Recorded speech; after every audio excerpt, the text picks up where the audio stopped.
as if to fence out every human ill. Amy and I can't get on without you. So you must come and teach the children to keep house, and go halves in everything, just as we used to do. And let us pet you, and all be blissfully happy and friendly together. If I shouldn't be in the way, it would be very pleasant. I begin to feel quite young already, for somehow all my troubles seemed to fly away when you came. You always were a comfort, Teddy." And Joe leaned her head on his shoulder, just as she did years ago, when Beth lay ill and Laurie told her to hold on to him. He looked down at her, wondering if she remembered the time, but Joe was smiling to herself, as if in truth her troubles had all vanished at his coming. You are the same Joe still dropping tears about one minute and laughing the next. You look a little wicked now. What is it, Grandma? I was wondering how you and Amy get on together. Like angels. Yes, of course, but which rules? I don't mind telling you that she does now. At least I let her think so. It pleases her, you know. By and by we shall take turns. For marriage, they say, halves one's rights and doubles one's duties. You'll go on as you begin, and Amy will rule you all the days of your life. Well, she does it so imperceptibly that I don't think I shall mind much. She's the sort of woman who knows how to rule well. In fact, I rather like it, for she winds one round her finger as softly and prettily as a skein of silk, and makes you feel as if she was doing you a favour all the while. That ever I should live to see you a hen-pecked husband and enjoying it!" cried Joe, with uplifted hands. It was good to see Laurie square his shoulders and smile with masculine scorn at that insinuation, as he replied with his high and mighty air, Amy is too well bred for that, and I am not the sort of man to submit to it. My wife and I respect ourselves and one another too much ever to tyrannize or quarrel. Joe liked that, and thought the new dignity very becoming, but the boy seemed changing very fast into the man, and regret mingled with her pleasure. "I am sure of that. Amy and you never did quarrel as we used to. She is the sun, and I the wind in the fable, and the sun managed the man best, you remember." She can blow him up as well as shine on him, laughed Laurie. Such a lecture as I got at Nice. I give you my word it was a deal worse than any of your scoldings, a regular rouser. I'll tell you about it sometime. She never will, because after telling me that she despised and was ashamed of me, she lost her heart to the despicable party and married the good-for-nothing. What baseness! Well, if she abuses you, come to me, and I'll defend you. I look as if I needed it, don't I? said Laurie, getting up and striking an attitude which suddenly changed from the imposing to the rapturous, as Amy's voice was heard calling. "Where is she? Where is my dear old Joe?" In trooped the whole family, and every one was hugged and kissed all over again, and after several vain attempts the three wanderers were set down to be looked at and exulted over. Mr. Lawrence, hale and hearty as ever, was quite as much improved as the others by his foreign tour, for the crustiness seemed to be nearly gone, and the old-fashioned courtliness had received a polish which made it kindlier than ever. It was good to see him beam at "my children," as he called the young pair. It was better still to see Amy pay him the daughterly duty and affection which completely won his old heart, and best of all, to watch Laurie revolve about the two, as if never tired of enjoying the pretty picture they made. The minute she put her eyes upon Amy, Meg became conscious that her own dress hadn't a Parisian air, that young Mrs. Moffatt would be entirely eclipsed by young Mrs. Lawrence, and that her ladyship was altogether a most elegant and graceful woman. Joe thought, as she watched the pair, "How well they look together! I was right, and Laurie has found the beautiful, accomplished girl who will become his home better than clumsy old Joe, and be a pride, not a torment to him." Mrs. March and her husband smiled and nodded at each other with happy faces, for they saw that their youngest had done well, not only in worldly things, but the better wealth of love, confidence, and happiness.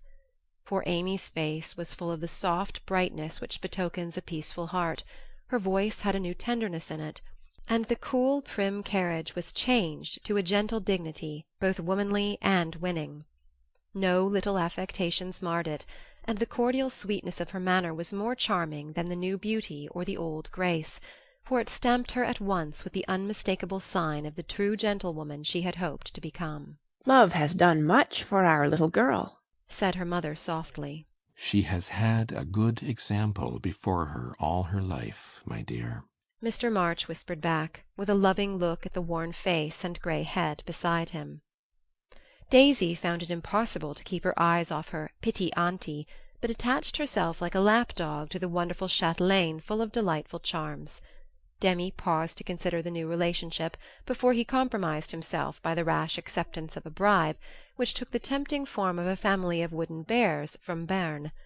A flank movement produced an unconditional surrender, however, for Laurie knew where to have him.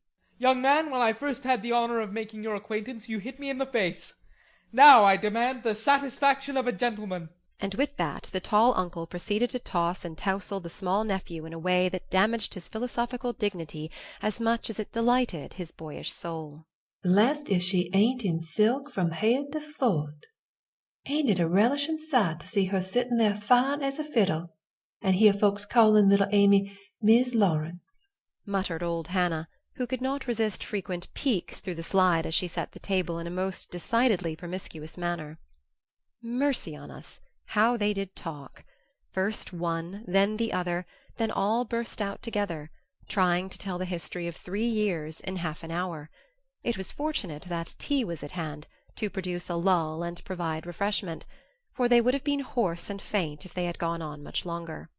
Such a happy procession as filed away into the little dining-room. Mr. March proudly escorted Mrs. Lawrence. Mrs. March as proudly leaned on the arm of "my son." The old gentleman took Joe, with a whispered, "You must be my girl now," and a glance at the empty corner by the fire that made Joe whisper back, "I'll try to fill her place, sir." The twins pranced behind, feeling that the millennium was at hand, for every one was so busy with the newcomers that they were left to revel at their own sweet will, and you may be sure they made the most of the opportunity.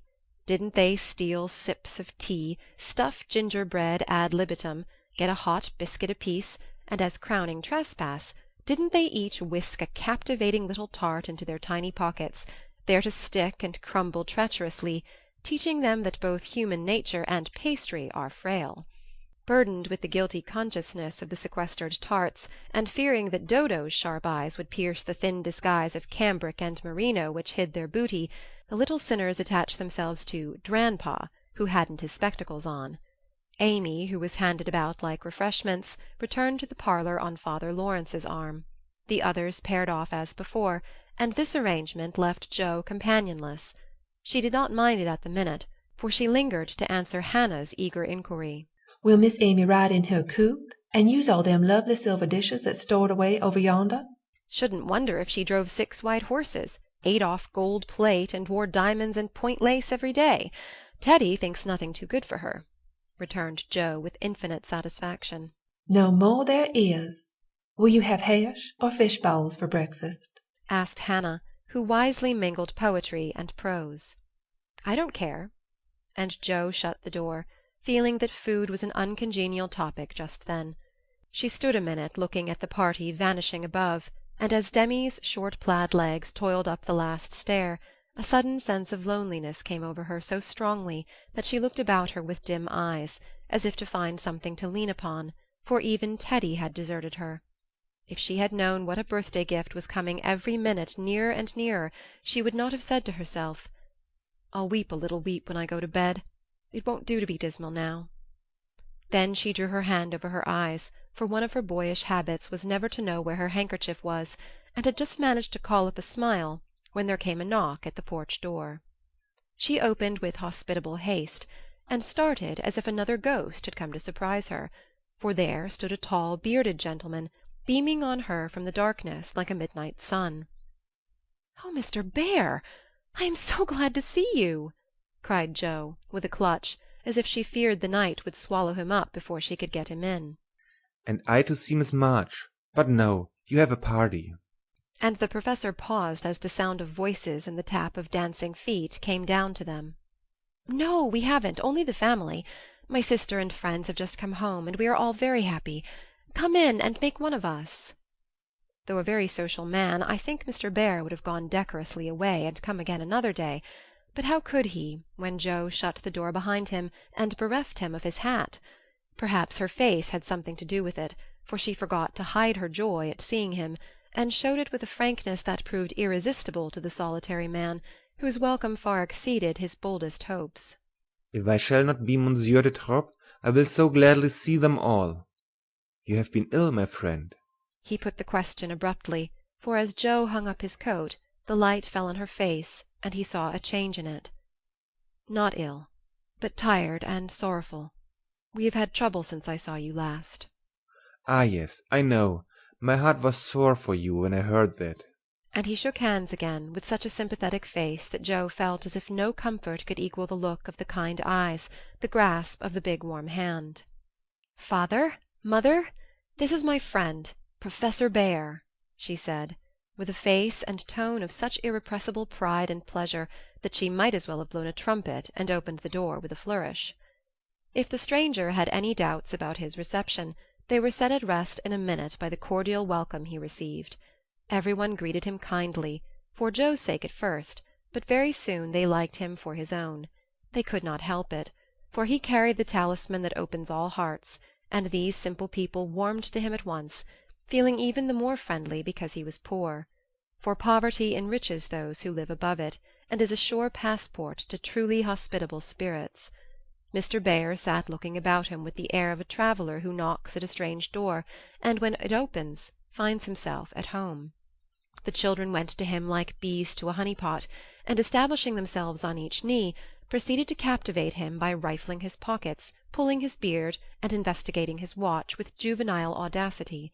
The women telegraphed their approval to one another, and Mr. March, feeling that he had got a kindred spirit, opened his choicest stores for his guest's benefit, while silent John listened and enjoyed the talk, but said not a word, and Mr. Lawrence found it impossible to go to sleep.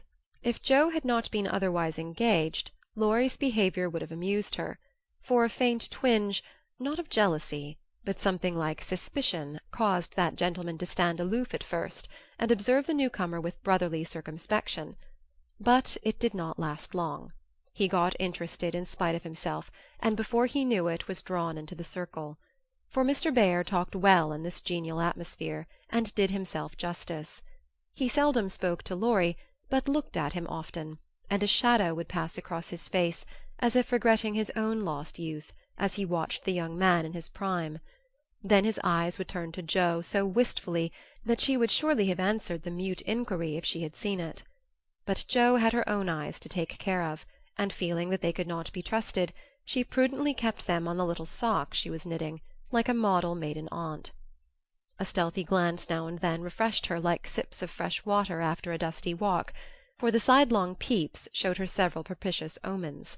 Mr. Bhaer's face had lost the absent-minded expression, and looked all alive with interest in the present moment, actually young and handsome, she thought, forgetting to compare him with Laurie, as she usually did strange men, to their great detriment. Then he seemed quite inspired, though the burial customs of the ancients, to which the conversation had strayed, might not be considered an exhilarating topic. Joe quite glowed with triumph when Teddy got quenched in an argument, and thought to herself, as she watched her father's absorbed face, "How he would enjoy having such a man as my professor to talk with every day." Lastly, Mr. Bhaer was dressed in a new suit of black, which made him look more like a gentleman than ever. His bushy hair had been cut and smoothly brushed, but didn't stay in order long, for in exciting moments he rumpled it up in the droll way he used to, and Joe liked it rampantly erect better than flat, because she thought it gave his fine forehead a Jove-like aspect. Poor Joe! How she did glorify that plain man, as she sat knitting away so quietly, yet letting nothing escape her, not even the fact that Mr. Bhaer actually had gold sleeve-buttons in his immaculate wristbands. "Dear old fellow! He couldn't have got himself up with more care if he'd been going a-wooing," said Joe to herself. And then a sudden thought born of the words made her blush so dreadfully that she had to drop her ball and go down after it to hide her face.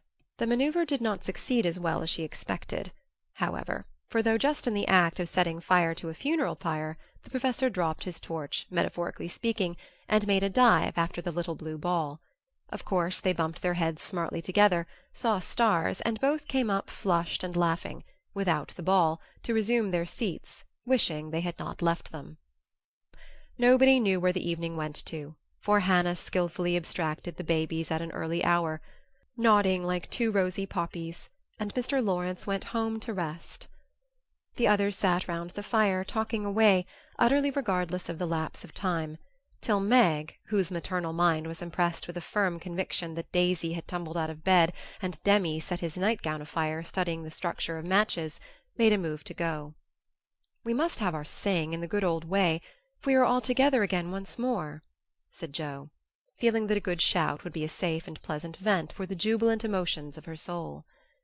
They were not all there, but no one found the words thoughtless or untrue, for Beth still seemed among them, a peaceful presence, invisible but dearer than ever, since death could not break the household league that love made dissoluble. The little chair stood in its old place. The tidy basket, with the bit of work she left unfinished when the needle grew so heavy, was still on its accustomed shelf. The beloved instrument, seldom touched now, had not been moved, and above it Beth's face, serene and smiling, as in the early days, looked down upon them, seeming to say, Be happy. I am here. Play something, Amy. Let them hear how much you have improved, said Laurie with pardonable pride in his promising pupil. But Amy whispered with full eyes, as she twirled the faded stool, Not tonight, dear. I can't show off tonight. But then she did show something better than brilliancy or skill, for she sang Beth's songs with a tender music in her voice which the best master could not have taught, and touched the listeners' hearts with a sweeter power than any other inspiration could have given her. The room was very still, when the clear voice failed suddenly at the last line of Beth's favourite hymn. It was hard to say, "Earth hath no sorrow that heaven cannot heal," and Amy leaned against her husband, who stood behind her, feeling that her welcome home was not quite perfect without Beth's kiss. "Now, we must finish with Mignon's song, for Mr. Bear sings that," said Joe, before the pause grew painful. And Mr. Bear cleared his throat with a gratified "hem" as he stepped into the corner where Joe stood, saying, You will sing with me? We go excellently well together. a pleasing fiction, by the way, for Joe had no more idea of music than a grasshopper, but she would have consented if he had proposed to sing a whole opera, and warbled away blissfully regardless of time and tune. It didn't much matter, for Mr. Bear sang like a true German, heartily and well, and Joe soon subsided into a subdued hum, that she might listen to the mellow voice that seemed to sing for her alone. Knowest thou the land where the citron blooms? Used to be the professor's favourite line, for das Land meant Germany to him, but now he seemed to dwell, with peculiar warmth and melody, upon the words, There, oh there, might I with thee, O my beloved, go. and one listener was so thrilled by the tender invitation that she longed to say she did know the land, and would joyfully depart thither whenever he liked. The song was considered a great success, and the singer retired covered with laurels, but a few minutes afterward he forgot his manners entirely, and stared at Amy putting on her bonnet, for she had been introduced simply as "my sister," and no one had called her by her new name since he came. He forgot himself still further when Laurie said in his most gracious manner at parting, My wife and I are very glad to meet you, sir. Please remember that there is always a welcome waiting for you over the way. Then the professor thanked him so heartily, and looked so suddenly illuminated with satisfaction, that Laurie thought him the most delightfully demonstrative old fellow he ever met. I too shall go, but I shall gladly come again, if you give me leave, dear madame, for a little business in the city will keep me here some days. He spoke to Mrs. March, but he looked at Joe, and the mother's voice gave as cordial an assent as did the daughter's eyes, for Mrs. March was not so blind to her children's interest as Mrs. Moffat supposed. I suspect that is a wise man, remarked Mr. March, with placid satisfaction, from the hearth-rug, after the last guest had gone. I know he is a good one, added Mrs. March, with decided approval, as she wound up the clock.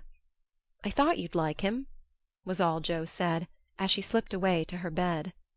She wondered what the business was that brought Mr. Bear to the city, and finally decided that he had been appointed to some great honour somewhere, but had been too modest to mention the fact. If she had seen his face when, safe in his own room, he looked at the picture of a severe and rigid young lady, with a good deal of hair, who appeared to be gazing darkly into futurity, it might have thrown some light upon the subject, especially when he turned off the gas, and kissed the picture in the dark. End of chapter 43.